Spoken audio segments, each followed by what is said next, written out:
So welcome back to the Sawmill, friends. Today, we got something new to put up here at the mill. I finally got myself a proper air compressor up here at the Sawmill. Let's get this thing unloaded because I need to put some air in the air bag on the blade tension on the Super 70. You guys hang in there, a lot going on today. Let's get this unloaded. See what we got. I did a test run earlier in the garage and everything works just fine. All right, guys, this is made by California Air Tools. I got it on Amazon. It was about $600. 2 horsepower, 110 volts, 20-gallon tank. The reason I went with this brand is because Dad has a smaller one and he's had really good luck with it. And he was also really impressed by the noise level. These things are really quiet based on the size of them. So that's another reason I went with this one right here. Go over and check on these chickens real fast. I got them free ranging today. They don't mind the rain. They're having a good old time out here today. Doing some scratching, some tilling, and eating some bugs. We do this every day when it's warmer weather for about maybe 3 or 4 hours. They really enjoy it. But when I do let them out here, I make sure that somebody's out here with them. So if I'm not out here working, my wife usually comes out here and sits with them because we got a lot of chicken hawks around here and they will wear these things out. You'll start losing chickens every day if you don't stay out here with them. And for some reason, just by me being out here running back and forth in the tractors and just doing general labor out here, that's enough to deter the hawks to stay away. We've never had a hawk, to my knowledge, even get close to these girls. It'll probably happen today because I'm sitting here bragging about it. I should probably shut up. Let's go get this compressor hooked up. I also went by Harbor Freight and got a 50-foot retractable hose reel. I won't be installing this today though because I'm not sure where the compressor is going to be mounted in the shop. Or staged rather, that sounds a lot better.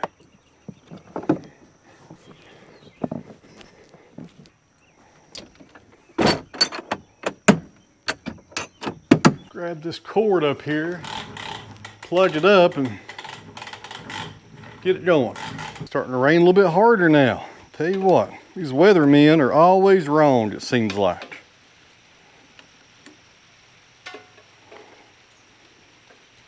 All right, guys, I tested this in the garage when it came in the mail the other day, so I know it works, but let you guys hear how loud it is. It's really quiet for this size of a compressor. So I can talk at a pretty normal level. You can still hear me with the compressor running in the background.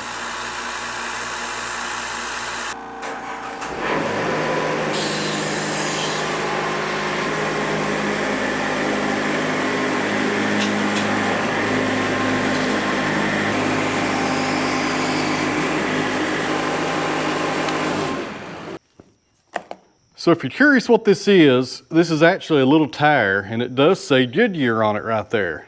And this puts pressure on the blade. You pump it up with that handle right there and that's how you put tension on the blade. I think Wood-Mizer says about 100 PSI. I think I run mine around between 90 and 95. But when you're up here sawing daily and you deflate this to put a new blade on and you also deflate it when you're done for the day, you do lose a little bit of air in the tire and it does leak out. So we need to put some in there and get this back up to about 85.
pay attention on that third cut, so we're going to have to measure, see how wide we are. I know I'm 7 inches up and down from the saw bed. I need to see the width as far as this face goes. It's also 7 inches, so we're 7 inches square.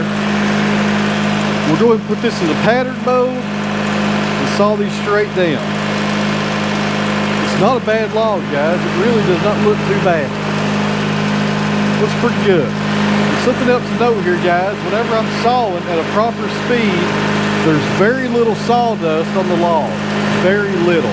The reason there's a lot more sawdust usually is because I'm going slower, you know, pulling with all these cameras. So that's that. All right, pattern mode, and this log will be done.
All right, guys, next up on the sawmill is another cedar, but to be honest with you, I'm kind of tired of sawing up cedar. That's all I've been doing here for the past few days. So I think we'll skip this one for now and put something in front of it. So over here, we got some yellow poplar that I got in last week. This right here is about a 10-footer. Diameter is about 20 inches, maybe 22 inches, something like that. Let's go ahead and open this one up and see what it looks like. Not got to saw a lot of poplar here lately. Head down here and get the track loader and use it to take the log over to the mill. It's getting hot out here today.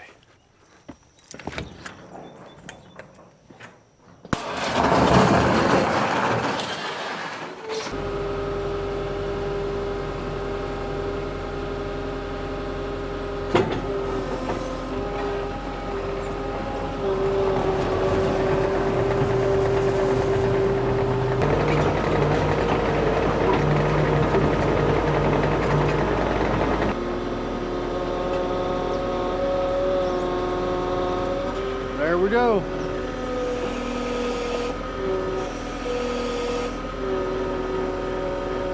Well, I caught that other log.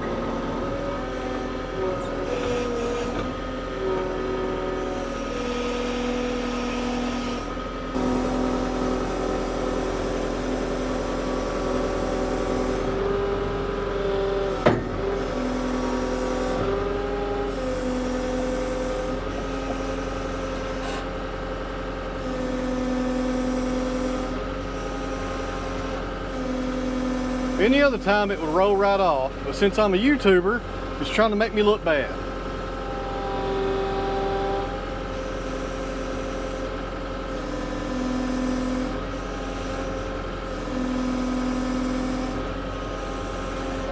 Goodness sakes alive, would you come off there already?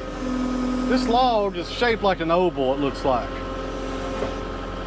There we go.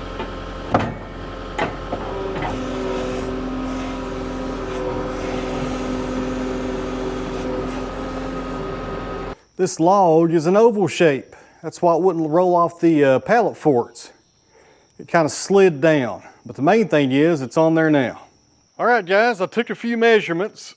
The diameter is 23 inches on the large end It is shaped like an oval though, and the other end is 21 inches and it's 11 feet long. So a really good sized poplar. It's just got an odd shape to it. It's got that oval shape. I wish it was more round, but can't change that now. We sawed this at 1 1/16 inches on the thickness. That would give us plenty of room to kiln dry this and then run it through the molder and make some nice shiplap out of it. That's what this lumber is going to end up being after we saw it today, is shiplap. And since poplar is so easy to dry, I'm going to go ahead and saw up maybe all the poplar I have up here. I got about 2,000 or 3,000 feet, and go ahead and put all of it right into the kiln green and kiln dry it, and then we'll take it out of the kiln and make our shiplap with it. And poplar in the kiln going in green, if you got about 2,000 board feet, I believe the rating on the L200 Pro kiln that I have is about 14 days to dry it down to 8%. I think. It may be a little bit longer than that, but I'm thinking it's very similar to pine. Poplar dries really fast, guys, really fast. We're going to be sawing these at 6.5 inches on the width because during the kiln drying process, they will shrink on the width. After they come out of the kiln, they go to my buddy's place, Ethan's Sawmill, down in Churchill, or Seguinsville rather, not Churchill, that's the next town over.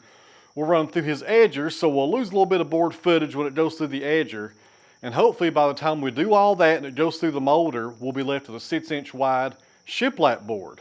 That's my goal. I'm still trying to get my process down on this shiplap as far as how wide I can saw a board, kiln dry it, run it through an edger, and then get my finished width as far as the shiplap goes coming out of the molder. So that's what we're going to try this time. I think 1/2 inch is plenty enough material to account for kiln drying, edging, and molding. So we'll see if that's good or not. I don't know. But if it's not, if it's a little bit less than 6 inches, I'll use it anyways, because who cares, right? It's going to go on my shop wall. On the Sawmill, Joe Maine Silvertip Turbo 7. If you want to try out those blades, call Joe. His cell phone number is down in the video description. And somebody had a great idea in the past video. They said, get you a Joe Maine sign and put it behind you. Joe, if you're watching, that might be a good idea. Maybe we should get a sign back here with your name on it and your phone number. Wouldn't bother me a bit. That's less I've got to repeat it in all these videos. So, anyways.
All right, guys, unfortunately, it looks like the weatherman is right this time. I don't know if you guys can tell back there, but we're supposed to have some bad thunderstorms here in about 30 minutes. So I guess we're going to stop what we're doing and go into the house because I don't mind working in the rain, but I do not like standing back here at the end of this building when it's lightning outside. Not very safe. But before we go, since this is such a short video, I thought I'd answer a few of your comments I see down these videos. I don't answer them all the time because I don't have time to sit there and read them all day, but sometimes I like to read them off and answer them. So let's go over a few of them before we get done here for the night. All right, friends, the first random comment is from Mike Smith. If you're driving the tractor, who is flying the drone? Well, Mike, the drone has autopilot. I can look on my screen. I use my phone to drive the drone actually, or kind of see what it's doing and control it. And if I see something on that screen, I can pretty much draw a circle around it and the drone will follow that object. So if I'm in the tractor, I just draw a circle around it and it follows me from here to Kingdom Come. It's really nice. It's a good feature for somebody like me because I do my own videoing and all my own editing. There's nobody that helps me with any of this. So any help I can get, such as stuff like that, is really helpful. All right, so this next comment comes from a guy named Richard Martz. I wonder if that's the same Richard Martz that wrote songs in the 80s. You guys remember him? Some of you guys are probably too young. Anyways, he says, good video, but this hillbilly needs to learn how to talk. I can't understand him. Huh. Mr. Martz can't understand me. I can't help you there, Richard. I don't know what to do for you, something like that. Some people can understand me pretty well, and some of you guys can't understand a word I'm saying. I can understand myself pretty good, though. I don't know what the problem is. Let's move on. All right, here's a comment I got a lot on a video. Couldn't you do a tongue and groove on your four-sided molder? I could, but I like using hand tools. So just because I have the tool that will do it faster does not mean it's a tool that I want to use. I love using hand tools. Here's one I get all the time. Why don't you store your logs off the ground? Well, there's no use in it. It wouldn't really prolong decay and stuff like that in logs, in my opinion. If you go to any major sawmill in America, and probably the world, all the logs are laying on the ground. You're not going to see them like levitated on bunts or on steel bunkers off the ground. It's just not the way it is. So that's why I don't do it. I probably never will. All right, here's one I get all the time, and I'm not going to read the whole entire comment. It's by a guy named Toby Fowler. I think I'm saying your name right there, Toby. Nathan, I'm begging, please add music credits to the description. I'm not going to do that. Here's the 2 reasons why. 3 reasons, actually. Number 1, all the music in my videos I pay for, so I don't have to give them credit at all. I'm giving them my money. So that's one reason right there. Number 2, I don't have time to sit there and look back on all my videos and look up the artists, the link to that video and all that stuff and put it in the description. There's just not enough hours in the day to do all that. And number 3, if you want to know who the music is, or the artist rather, it's easy to look up. There's an app called Shazam that you can put on your phone and play that app when a song's playing. It will tell you who wrote the song. So it's easier for you guys to do. If you want to know who writes the music to a song in my video, just get that app for your phone and you'll know within 4 or 5 seconds. It's that easy.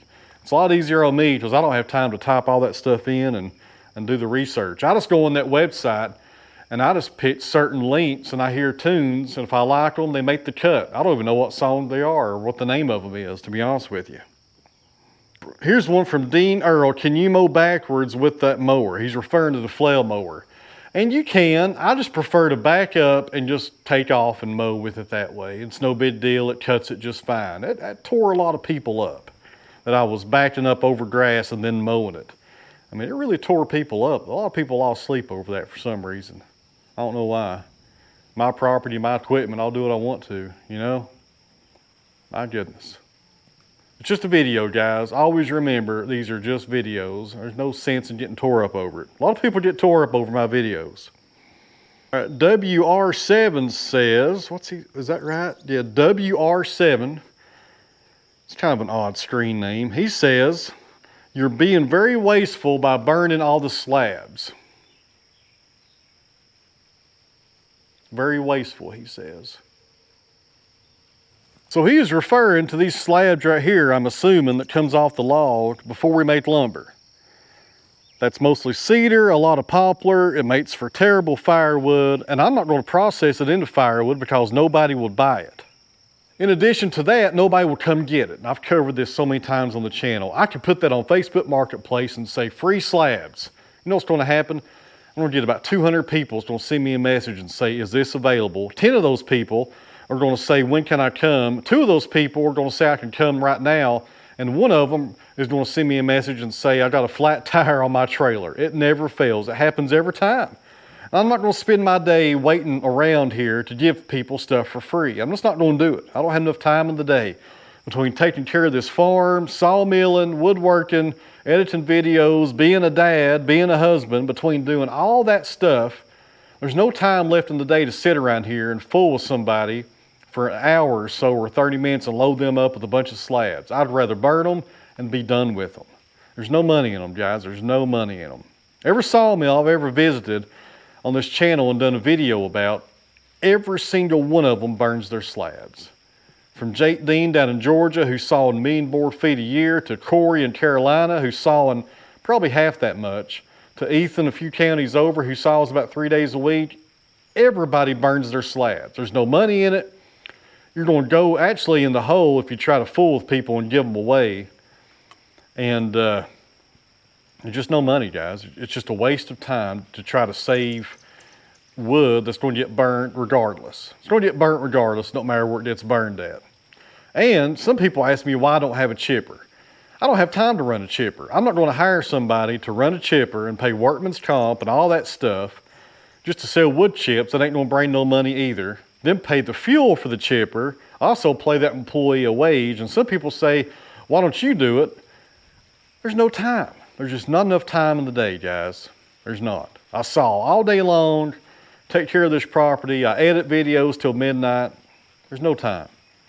The little bit of free time that I have, I don't want to be fooling with the chipper and a bunch of wood chips and sell them for 50 bucks a truckload and barely breaking even. So that's that.